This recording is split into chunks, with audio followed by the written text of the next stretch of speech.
दोस्तों, इस धरती पर अगर कोई सबसे ज्यादा रहस्यमयी और अद्भुत पर्वत है तो वो है कैलाश पर्वत। ये एक ऐसा पर्वत है जिसको लेकर बहुत समय से वैज्ञानिकों और धार्मिक लोगों के बीच मतभेद है। वैज्ञानिक कहते हैं इसके ऊपर और अंदर कुछ तो है जिसके कारण इस पर्वत पर चढ़ पाना नामुमकिन है। दूसरी तरफ धार्मिक लोग कहते हैं कि इसके ऊपर भगवान शिव का वास है और इसके अंदर सभी देवी देवता और महान आत्माएं रहते हैं, पर वैज्ञानिक इसे नहीं मानते हैं। पर आश्चर्य की बात तो ये है कि वैज्ञानिकों ने तमाम कोशिश कर लिए, लेकिन इस पर्वत की चोटी पर पहुंचना तो दूर, वे इस पर्वत पर आधा भी नहीं चढ़ पाए हैं। वे कहने लगे कि ऊपर चढ़ते वक्त ऐसा लगता है कि कोई ये नहीं चाहता कि हम इस पर्वत के ऊपर चढ़ें। अचानक रास्ते खो जाते हैं, जोर की आंधियां चलने लगती है और एक अनजाना सा डर सताने लगता है। खैर, ढेर सारी बातों को हमारे भारतवासियों ने कई बार सुन रखा है, परंतु आप इस पर्वत के इतिहास के थोड़ा पीछे जाएंगे तो आपको पता चलेगा एक ऐसे इंसान के बारे में जिसने इतिहास में पहली बार इस पर्वत को छुआ भी और इस पर चढ़ने में कामयाब भी हुआ था। वो जब कैलाश जी के ऊपर पहुंचा तो उसने वो देखा जिसे सुनकर आप आश्चर्यचकित हो जाएंगे, और ये बात उसने खुद पूरी दुनिया को बताया। लेकिन हैरानी की बात तो ये है कि सदियों बीत गए पर आज तक उसके बाद से कोई भी इंसान इस पर्वत पर नहीं चढ़ पाया। आखिर कौन है वो, और वो कैसे चढ़ गया कैलाश पर्वत पर, और उसने ऊपर क्या देखा? इन सारे रहस्यों को जानने के लिए इस वीडियो को बड़े ध्यान से और एंड तक जरूर देखिएगा। नमस्कार दोस्तों, आपका स्वागत है हमारे YouTube चैनल में। अगर आपको वीडियो अच्छा लगे तो इसे लाइक, शेयर और चैनल को सब्सक्राइब करना बिल्कुल मत भूलिएगा। तिब्बत की धरती अध्यात्म और मानवीय चेतना को समर्पित रही है।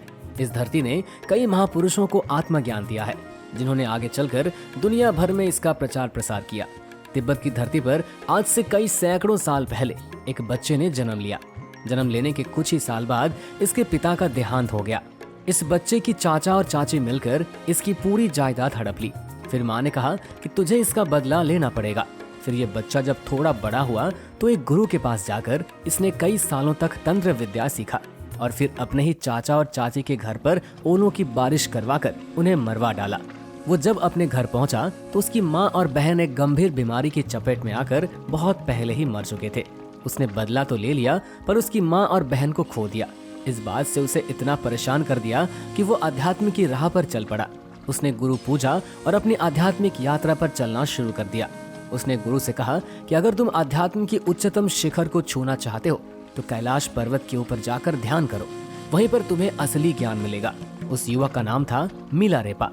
मिलारेपा ने अपने कैलाश यात्रा शुरू किए। उसके साथ कुछ अनुयायी भी उसके साथ कैलाश यात्रा पर निकल पड़े थे।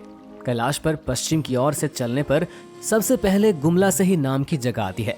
ये वो जगह है जहाँ मिलारेपा पहुँचे तो देवताओं ने उनका सत्कार किया। इसके बाद मानसरोवर झील के पास वे अपने अनुयायियों के साथ वहाँ पर रुके। वहाँ पर उनकी मुलाकात नारूवाह चूरम से हुई, जो कि बौद्ध धर्म के प्रचारक थे। उन्होंने मिलारेपा से वहाँ पर आने का कारण पूछा। मिलारेपा ने उत्तर दिया कि मैं कैलाश की चोटी पर जाकर ध्यान लगाना चाहता हूँ।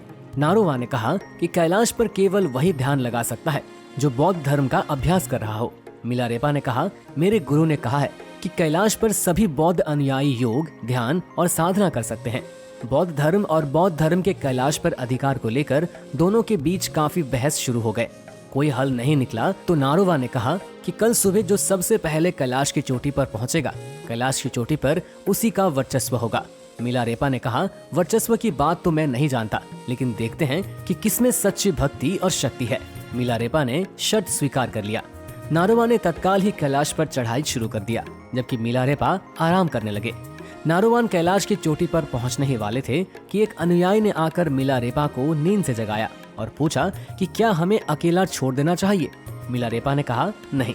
इसके बाद मिलारेपा तेजी से कैलाश पर्वत पर चढ़ने लगे।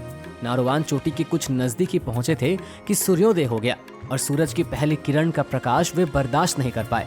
आंखों में तेज चमक लगने से वे कुछ पीछे हट गए, जबकि मिलारेपा आसानी से कैलाश की चोटी पर पहुंचे। उन्होंने दोनों हाथ जोड़कर सूर्य देव को नमस्कार किया और उसकी रोशनी को खुद के शरीर में प्रवेश करवाया। ये देखकर नारोवान को अपनी गलती का एहसास हुआ। उसे अहंकार हो गया था कि कैलाश उसकी जागीर है, और उन्होंने अपने किए की माफी भी मांगी। मिलारेपा ने उसे माफ कर दिया। इसके बाद उन्होंने उस चोटी से कुछ बर्फ उठाकर नीचे फेंक दिए, जिससे एक छोटे पर्वत का निर्माण हुआ। मिलारेपा ने वो पर्वत नारोवान को देते हुए कहा, ये बौद्ध धर्म के लिए है, जहाँ से तुम हमेशा कैलाश को देख सकते हो। आदिकाल से इस पर्वत को गेंचूर यानी कि छोटे कैलाश के नाम से जाना गया। इस तरह मिलारेपा इतिहास के वो इकलौते मनुष्य है जिन्होंने कैलाश पर्वत की चढ़ाई पूरी की और फिर सालों तक वहां साधना भी की। दोस्तों, आपको जानकर आश्चर्य होगा कि मिलारेपा को ज्ञान की प्राप्ति होने के बाद उनके गुरु खुद उनके शिष्य बन गए थे। इस तरह वे इतिहास के पहले ऐसे इंसान बन गए जो कैलाश की चोटी पर भी पहुंचे और दिव्य ज्योति को अपने अंदर भी समाहित किया। उनके बाद से आज तक कोई भी इंसान कैलाश पर्वत पर नहीं चढ़ पाया। दोस्तों, वीडियो अच्छी लगी हो तो वीडियो को लाइक और हमारे चैनल को सब्सक्राइब करना बिल्कुल ना भूलें। वीडियो को आखिरी तक देखने के लिए आपका बहुत बहुत शुक्रिया। धन्यवाद।